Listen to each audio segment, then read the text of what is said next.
कहानी के शुरू होते ही हमें कुछ डाकुओं को दिखाया जाता है जो पुलिस से बचने के लिए एक सुनसान रास्ते के ऊपर चल पड़ते हैं। उनका एक साथी बहुत ज्यादा जख्मी है, जख्मों से खून बहुत बह चुका है, उसकी हालत बहुत खराब है। ये लोग उसे हॉस्पिटल ले जाना चाहते थे, लेकिन इस रास्ते पे दूर दूर तक उन्हें कोई हॉस्पिटल नजर नहीं आता। अचानक इनकी चलती कार से कोई चीज टकराकर इनकी कार का टायर ब्रस्ट हो जाता है और ये लोग आगे जाने के काबिल भी नहीं रहते। इन्हें जल्द से जल्द अपने साथी को फर्स्ट एड देनी थी और इसी सारी टेंशन में उन्हें दूर वहीं पर एक घर में से धुआं निकलता दिखाई देता है। वो लोग अपने साथी को एक बोट में डालते हुए उस घर के करीब पहुंचते हैं तो वहां जाकर पता चला है कि ये एक बहुत बड़ा किला था, जिस किले के बाहरी दीवारों पर हिरणों के सींग लगे थे। ये लोग किले के बड़े बड़े दरवाजों को खोलते हैं तो सबसे पहले इनका सामना इस किले में बनी बहुत सी कब्रों से होता है। इसी किले में बहुत से घर भी थे। ये लोग अब उस घर में चले जाते हैं जिसमें से पहले इन्होंने धुआं निकलता देखा था। इस घर में भी कोई इंसान नहीं था। व्हाइट नामी बंदा इस घर को चेक करने के लिए जाता है, जहाँ नीचे उसे एक किचन पर एक छोटा कमरा मिलता है जिसमें बहुत से लोगों के स्केचेस बने थे। इससे पहले कि वो कुछ सोचते कि यहाँ क्या होता है, उनका साथी ऊपर दर्द से चिल्लाने लग जाता है। ये लोग ऊपर आते हैं तो देखते हैं कि इनके साथी के पास पहले से ही एक लड़की है। इस लड़की का नाम था चेल्सी, जो पॉइंट के इस साथी को चेक ही कर रही थी, पर पॉइंट उसे कहता है नीचे हट जाओ। ये लड़की डर के मारे उनके ऊपर गन दान देती है, जिसके जवाब में पॉइंट के सभी साथी उसके ऊपर गन तान कर उससे उसकी गन ले लेते हैं। इस टाइम पर चेल्सी की बहन भी यहाँ जाती है। पॉइंट इन दोनों से कहता है कि प्लीज हमारी मदद करो, पर ये लोग ज्यादा कुछ नहीं कर सकते क्योंकि ये तीनों ही बहनें आज तक इस किले से बाहर निकली नहीं। ये जैसे कोई सदियों पुरानी जिंदगी गुजार रही है, जहाँ ये लोग बिजली, टेक्नोलॉजी और मोबाइल फोन से कहीं दूर है। ये तीनों बस इनके लिए इतना ही कर सकते थे कि उन्होंने अपने घर में इन्हें रहने की इजाजत दे दी थी। पॉइंट और उसका भाई अपने बीमार साथी को एक दूसरे घर में लेकर आते हैं, जहाँ कमरे में उन्हें एक और जख्मी इंसान लेटा नजर आता है। चेल्सी अब पुराने तरीकों से इस लड़के का इलाज करना शुरू करती है। इस आदमी का जख्म इतना गहरा था कि किसी चीज ने जिस्म की आर पार होकर जिस्म में सुराख कर दिया था। चेल्सी के पूछने पर पॉइंट बताता है कि वो लोग पुलिस से बचकर भाग रहे थे, जिस दौरान उसका साथी दरख्त की टहनियों से टकरा गया। बातों ही बातों में चेल्सी पॉइंट को ये बताती है कि वो आज तक इस किला से बाहर नहीं गई। वो चाहती है कि बाहर जाकर वो इस पूरी दुनिया को देखे, समुद्र को, रेत को, हर चीज को। जिसके बाद अब चेल्सी पॉइंट से कहती है कि तुम जाकर खाना खा लो, मुझे बस अब इस आदमी की बॉडी पर टांके लगानी है। पॉइंट यहाँ से चला जाता है और हम देखते हैं कि चेल्सी उसके जख्मों को सीने के साथ उसके होठों को भी सी चुकी थी। सीन कट होकर दिखाया जाता है कि चेल्सी की दूसरी बहन पॉइंट के एक साथी को लेकर स्टोर रूम तक आई थी, जहाँ से उन्हें पॉइंट के साथियों के लिए कुछ बिस्तर लेने थे। लेकिन यहाँ आकर ये लड़की इस आदमी को एक बिस्तर पे ले जाने को कहती है। वो असल में बिस्तर नहीं था, एक ट्रैप था, जिस पे लेटते ही वो आदमी एक गड्ढे में गिर चुका था। कि लड़की होशियारी दिखाते हुए ऊपर से इसका ढक्कन बंद करके यहाँ से चली जाती है। पॉइंट का एक साथी तो जख्मी था, दूसरे साथी को चेल्सी की बहन यहाँ बंद कर चुकी थी। अब दिखाया जाता है कि पॉइंट और इसके भाई ही खाने के टेबल पे थे, जहाँ चेल्सी की तीसरी बहन से पॉइंट का भाई काफी बातें करने की कोशिश करता है, लेकिन वो लड़की कोई जवाब नहीं देती।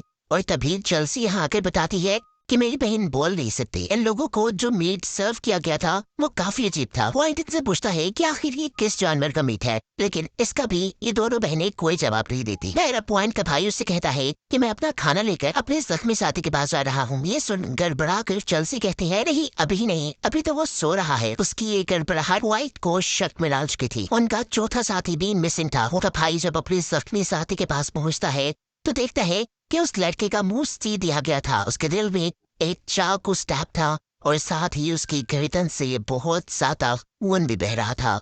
इन शॉर्ट वो मर चुका था। पॉइंट भी इन सभी चीजों को देखकर बहुत ज्यादा परेशान हो चुका था। अचानक ही पॉइंट को किसी गिरिए चिड़ के हुर्राने की आवाज आती है। वो जल्दी से अपनी पिस्टल निकाल लेता है, लेकिन उसके सामने अभी तक कोई नहीं आया। यहाँ साथ लेटा वो आदमी जो पहले से ही जख्मी था, पॉइंट देखता है कि उसके पांव को जंजीरों से बांधा गया है, जिसे वो एक कुल्हाड़ी की मदद से तोड़ते हुए जबरदस्ती इस आदमी को इस कमरे से बाहर ले आता है। हालांकि यह आदमी इस कमरे से बाहर आना भी नहीं चाह रहा। इस आदमी का दूसरा पांव अभी तक बना हुआ था, जिसकी चेन को खींचते हुए क्रिएचर वापस उसे कमरे में ले आया। अचानक कमरे का दरवाजा भी बंद हो गया, जिसके बाद हमें उस आदमी की बहुत सी दर्दनाक चीखें सुनाई दी। यहाँ दिखाया जाता है कि इनका वो साथी जो एक गड्ढे में कैद है, वो लाइटर जलाकर इस गड्ढे के अंदर देखता है तो उसे आसपास इंसानी ढांचे मिलते हैं, जो देखकर उसकी हालत और भी खराब हो जाती है। पॉइंट अब चेल्सी के पास आता है और उससे पूछता है कि बताओ, मैंने जिस नीचे के विजय को सुना है वो क्या है?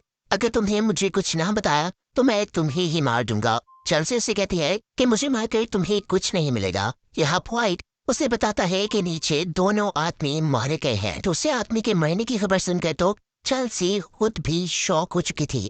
दिखाया जाता है कि पॉइंट का भाई चेल्सी की छोटी बहन को ढूंढते ढूंढते स्टोरी तक आ जाता है, जहाँ के एक गड्ढे में उसके दूसरे साथी को कैद किया गया था। यहाँ उसे चेल्सी की दूसरी बहन बन जाती है, जो उसे अपने जाल में फंसाते हुए अचानक उसके सर पर कुल्हाड़ी से वार करते हुए उसे बेहोश कर देती है। उसे जब होश आया तो वो उल्टा लटका हुआ था। उसके जिस्म से जहाँ जहाँ से खून निकल रहा था वो नीचे एक बर्तन में जमा किया जा रहा था। हमें पता चला है कि जंजीर से बंधा वो दूसरा आदमी जो उस कमरे में था और जो अब मर गया, वो असल में इन तीनों बहनों के डैड थे, जिनके मरने के बाद चेल्सी अब उनके लिए प्रेयर कर रही थी। और सबसे शॉकिंग चीज हमें ये देखने को मिलती है कि वो मरा हुआ इंसान अचानक से उठ खड़ा होता है और आहिस्ता आहिस्ता अपनी बेटी की तरफ ऐसे बढ़ने लगता है जैसे अभी वो उसे मार खाएगा। लेकिन चेल्सी भी काफी होशियार थी।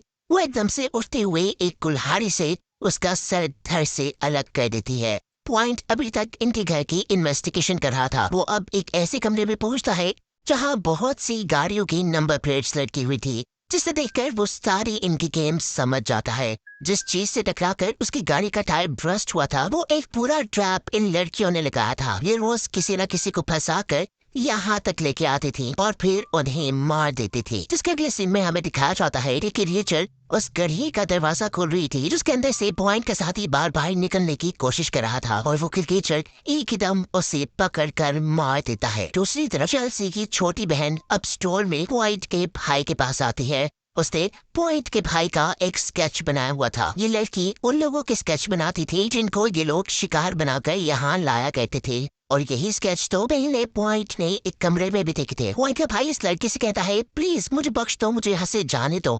इसी दौरान यहाँ पर उस लड़की को क्रिएचर की आवाज आती है। वो यहाँ से भाग जाती है और दिखाया जाता है कि वो क्रिएचर आकर पॉइंट के भाई के ऊपर उल्टा लटक कर उसका खून पी रहा है। और ये सब पॉइंट भी देख चुका था, जो अपने भाई को ढूंढते ढूंढते आया था। इससे पहले कि अब वो क्रिएचर पॉइंट के ऊपर भी हमला करता, पॉइंट उसे गोलियों से छिल्ली करना शुरू कर देता है। और यहाँ हमें पहली मर्तबा उस क्रिएचर का चेहरा दिखाया जाता है। वो एक वैम्पायर था जिसके मुंह पे इस पॉइंट के भाई का खून लगा था। इस क्रिएचर के यहाँ से जाने के बाद पॉइंट ने अपने भाई को ऊपर से उतारा और इतने में ही यहाँ चेल्सी की छोटी बहन अपने हाथ में कुल्हाड़ी ले आ गई। वो पॉइंट के भाई को इस कुल्हाड़ी से काट कर मारना चाहती थी, पर पॉइंट उसे उठाकर यहाँ से दूर फेंकता है और ऐसे में उस लड़की की बॉडी के अंदर एक सरियास स्टैब हो जाता है और वो लड़की वहीं मर जाती है। अब पॉइंट अपने भाई को लेकर चेल्सी के असल घर में आ गया। यहाँ वो नोटिस करता है कि उसके भाई का चेहरा बिल्कुल सफेद हो गया है। पॉइंट अब ये बात तो जान गया था कि यहाँ जो क्रिएचर है वो एक पुराना वैम्पायर है, जिसको हराए बिना वो यहाँ से नहीं निकल सकते। अब क्योंकि पॉइंट असल में डाकू था तो उसके पास असला तो बहुत सारा था। वो अब एम्पायर को मारने की तैयारी शुरू करता है और अपनी गन्स के अंदर बहुत सारी बुलेट्स को लोड करता है। जब पॉइंट काम कर रहा था तो यहाँ पर चेल्सी और उसकी दूसरी बहन आ जाती है। वो कुल्हाड़ी से दोबारा पॉइंट के भाई को मारने के लिए आई थी, लेकिन पॉइंट बंदूक दिखाते हुए उन्हें दूर रहने को कहता है। साथ ही पॉइंट उन्हें ये भी बताता है कि तुम्हारी छोटी बहन मारी गई है। ये सुन वो दोनों शौक हो जाते हैं और अब चेल्सी बड़े आराम से पॉइंट को समझाती है कि तुम्हें अपने भाई को मारना पड़ेगा, वरना कुछ ही देर में ये भी एक वैम्पायर बनकर जा जाएगा और तुम्हें ही काटने लगेगा। तुम चाहे तो इसे जला दो या इसके दिल के ऊपर वार करो या इसकी गर्दन काट दो, कुछ भी करो, इसे बस मार दो। जब पॉइंट उनकी बात नहीं मानता तो चेल्सी यहाँ उन्हें अपनी कहानी सुनाती है। वो बताती है कि जब वो लोग रोमानिया से यहाँ आए तब वो वैम्पायर इनके अंदर कहीं छुप कर यहाँ आ गया। इस वैम्पायर से दुनिया को बचाने के लिए इन सब लोगों ने मिलकर दुनिया से दूर ये किला बनाया। हम उसे वक्त वक्त से खाना देते रहे, इस वजह से उसने दुनिया पर हमला नहीं किया। पर जब सारा खाना खत्म हो गया तो इस वैम्पायर ने हमारे किले के लोगों को ही मारना शुरू कर दिया। भाई जो कब्रें दिख रही है ना, वो हमारे किले के लोगों भी ही है जिसे इस वैम्पायर ने मारा है। चेल्सी बताती है कि वैम्पायर ने सबको मार डाला, बस हम तीनों बहनें और हमारे फादर बचे थे। जिसके बाद हम अपने आप को और अपने डैड को बचाने के लिए बाहर से लोगों को लाते रहे उस वैम्पायर को देने के लिए, ताकि वो इस किले से बाहर जाकर दुनिया में तबाही ना मचाए। वैम्पायर ने अगर बाहर किसी आदमी को काट लिया तो वो भी वैम्पायर में बदल जाएगा और ऐसे बाहर बहुत तबाही हो सकती है। पॉइंट से कहता है कि फिर इसमें ज्यादा सोचने वाली क्या बात है, तुम उस वैम्पायर को मार डालो। जिस पर चेल्सी उसे कहती है कि तुम्हें क्या लगता है इससे पहले किसी ने ट्राई नहीं किया होगा। बहुत से लोगों ने उसे मारने की कोशिश की पर सभी उसका ही शिकार हो गए। इनकी इन्हीं बातों के दौरान पीछे से पॉइंट का भाई अब वह बाहर बन के जाग जाता है और अपने भाई के ऊपर ये हमला करता है। उसे मारने के लिए जब चेल्सी की बहन पीछे से कुल्हाड़ी लेकर आती है तो ये लड़का चेल्सी की बहन को ही काट लेता है। मौका पाते ही पीछे से पॉइंट अपने ही भाई के गले में कोई चीज स्टैब करके उसे मार देता है। अगर वो ऐसा ना करता तो यहाँ सभी लोग वैम्पायर बन जाते। यहाँ दिखाया जाता है कि चेल्सी की दूसरी बहन भी मर रही थी, लेकिन वो मरते मरते कहती है कि मैं अभी भी उस वैम्पायर को मारने में तुम्हारा साथ देना चाहती हूँ। वो इन दोनों से कहती है कि उस वैम्पायर के लिए एक ट्रैप बनाओ जिसमें मैं खड़ी हो जाऊंगी। वो जब मुझे मारने आएगा तो तब तुम दोनों उसको मार देना। चेल्सी अपनी बहन को स्टोर के उसी गड्ढे में ले आती है जहाँ आकर वैम्पायर काफी लोगों को मारा करता था। वैम्पायर भी खून की बू सूंघते सूंघते यहाँ आ जाता है। मौका देखते ही पॉइंट और चेल्सी वैम्पायर को इस गड्ढे के अंदर धकेल देते हैं, जिसके बाद ये जल्दी से उसके ऊपर के दरवाजे की कुंडी लगा देते हैं। वैम्पायर को इन सारी चीजों का अंदाजा नहीं होता क्योंकि यहाँ उसे चेल्सी की बहन खाने के तौर पर मिल गई थी। जिस वक्त वो उसका खून पीने में बिजी था, पॉइंट गड्ढे के ऊपर के दरवाजों में सुराख करके अंदर पेट्रोल फेंककर वहाँ आग लगा देता है, जिससे फाइनली अब ये वैम्पायर मर चुका है। वैम्पायर के मरने के बाद चेल्सी के ऊपर से स्थानीय जिम्मेदारी खत्म हो गई थी। वो फाइनली इस किले से बाहर जाकर बाहर की दुनिया देख सकती थी।